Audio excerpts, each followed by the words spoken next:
बिल्कुल सटीक श्वेता, ऑपरेशन सिंदूर रखा गया, कितनी मांगे उजाड़ी पाकिस्तान ने, अब पलटवार किया है भारत ने और जबरदस्त पलटवार किया है। मंजीत, कोई अभी ये स्पष्ट हो पा रहा है कि कितने बजे इस ऑपरेशन को लॉन्च किया गया, कितने बजे ये सारे जो पिन पॉइंटेड अटैक्स हुए हैं भारत की तरफ से? क्योंकि जो वीडियोस पाकिस्तान में सर्कुलेट हो रहे हैं, और हम अपने दर्शकों को बता दें कि जो वीडियोस हम दिखा रहे हैं ये अलग अलग सोर्सेज से, पाकिस्तान के भीतर से ये वीडियोस हैं। अभी भारतीय सेना को इस पर ब्रीफ करना है, जो उनकी तरफ से कहा गया है कि ये जानकारी दी जाएगी, लेकिन क्या कुछ समय का अभी बताया गया है क्या मंजीत?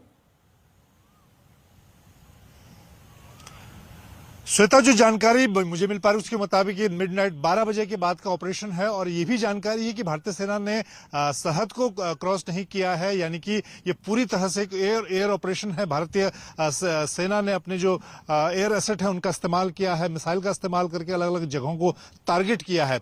और 12 बजे के बाद कई ऑपरेशन, 12 बजे ऑपरेशन शुरू होने की मिडनाइट ऑपरेशन भारतीय सेना ने ये ऑपरेशन शुरू किया। तैयारी उसकी कई दिनों से की जा रही थी, लेकिन अब जो शुरुआती जानकारी खुद भारतीय सेना की तरफ से दी गई, ऑपरेशन सिंदूर के तहत 9 टारगेट बताए गए हैं जो पाकिस्तान के कब्जे वाले कश्मीर में हैं, जिनको चुनकर, जिनके कोऑर्डिनेट्स डालकर ये मिसाइल हमले किए गए उन आतंकी ठिकानों के खिलाफ। और ये भी साथ में जिस तरह से भारतीय सेना ने कहा कि ये सारे जो टारगेट थे वो उसमें कहीं भी पाकिस्तानी सेना नहीं के टारगेट नहीं थे, सिर्फ आतंकी ठिकानों को निशाना बनाया गया।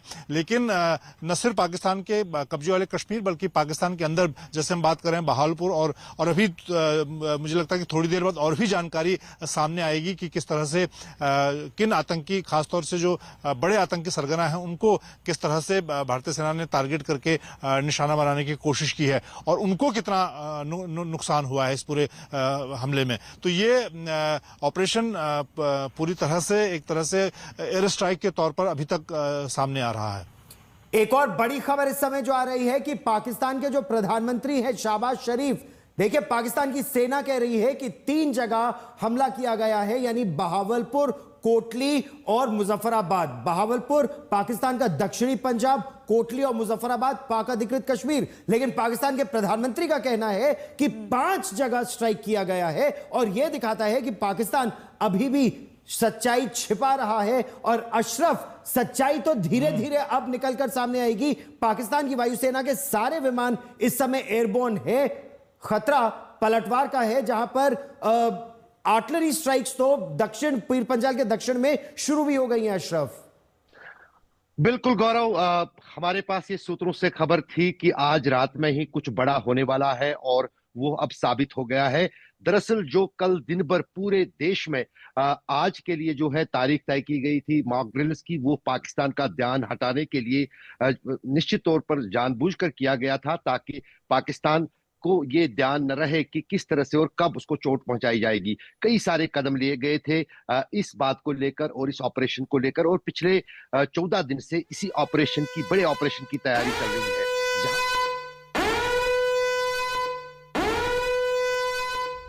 और पाकिस्तान के प्रधानमंत्री शहबाज शरीफ का बड़ा बयान, उन्होंने ये कहा है कि 5 जगहों पर पाकिस्तान पर अटैक हुआ है और पाकिस्तान इसका जवाब देगा। ये जंग पाकिस्तान पर थोपी गई है, ये उनका आरोप है। पाकिस्तान का ये भी कहना है कि पूरा देश पाकिस्तान की सेना के साथ खड़ा है, और पाकिस्तान की सेना और जो पाकिस्तान के लोग हैं वो एकजुट होकर अब इसका जवाब देंगे। पाकिस्तान की बौखलाहट साफ तौर पर इस समय श्वेता नजर आ रही है। जिस तरीके से पाकिस्तान के आर्मी का कहना है 3 जगह और प्रधानमंत्री का कहना है 5 जगह स्ट्राइक्स हुई है। और गौरव, उसके जवाब में नौशेरा में भी अब फायरिंग जबरदस्त पाकिस्तान की तरफ से शुरू की जा चुकी है। हम उन सारे इलाकों से आपको अपडेट्स देंगे, क्योंकि भारत ने भी अपनी तैयारियां पूरी की थी। लेकिन अगर पाकिस्तान की तरफ से आतंकियों पर हुए प्रहार का जवाब सिविलियंस पर हमले के जरिए दिया जाएगा, तो फिर यह समझ लिया जाए कि पाकिस्तान को अभी पूरा सबक उसका और सिखाया जाएगा। अभी गौरव, जिस तरह से हम पहले स्ट्राइक से देख रहे हैं, सर्जिकल स्ट्राइक को पूरी तरह नकार दिया। दूसरे जब एयर स्ट्राइक हुआ तो उस समय पाकिस्तान ने कहा कि भाई कुछ पेड़ गिर गए। बाद में हालांकि एयर स्पेस बंद करके उसका डर नजर भी आया। इस बार हम देख रहे हैं कि जिस तरीके से यहां पर ये भारतीय सेना द्वारा ये हमला किया गया है, उसके जवाब में पाकिस्तान की तरफ से सिविलियन इलाकों को भी निशाना बनाया जा रहा है। और ये चिंता का सबब फिलहाल उस इलाके में, अशरफ, अगर आपको अपडेट्स आ रहे हैं उस पूरे इलाके से, नौशेरा, राजौरी, पूंछ, बिम्बर गली, इन सारे एरिया से इस तरह की सिविलियन रिपोर्ट्स आ रही हैं अशरफ? बिल्कुल श्वेता, दरअसल जिस इलाके की आप बात कर रही हैं, जहां पर आप 2 दिन पहले थी, वही सबसे बड़ा इस वक्त जो है युद्ध का मैदान फिलहाल भारत और पाकिस्तान के बीच भारत की तरफ से पाकिस्तान के कब्जे वाले कश्मीर में कार्रवाई के बाद दिख रहा है। वहां पर पिछले कई दिनों से जहां भारत की तरफ से पहले ही तैयारी चल रही थी, उसका संदेश भी दिया था, पाकिस्तान के पास भी वो पूरी तरह से जानकारी थी और वो भी अपनी तरफ से कहीं ना कहीं तैयारी कर रहे हैं। आर्टिलरी फायर जो है ये पहली बार लाइन ऑफ कंट्रोल पर नहीं हुआ है, दोनों तरफ से होता था 2004 तक हर रोज।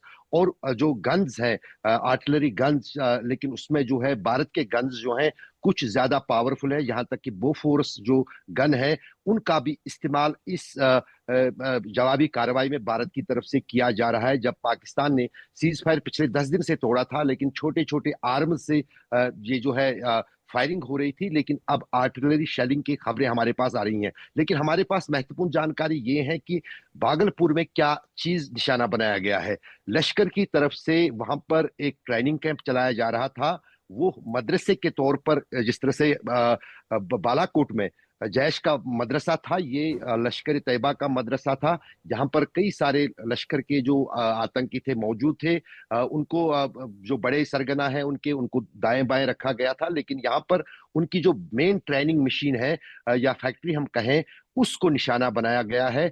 कई जो हमारे पास जानकारियां अभी तक आ रही हैं, वहां पाकिस्तानी कब्जे वाले कश्मीर से कई सारे लोग इसमें हताहत हुए हैं, कुछ इमारतों को भी नुकसान पहुंचा है। लेकिन फिलहाल जो सेंसरशिप लगाई गई है वहां पर पाकिस्तान में कि कोई भी चीज जो नुकसान है उसकी बात बाहर नहीं आई है। लेकिन छन छन के, क्योंकि पाकिस्तान की कोई चीज छुपती नहीं है, चीजें बाहर आ रही हैं और अभी कुछ देर में जो है वो साफ हो जाएगा कि भारत की तरफ से।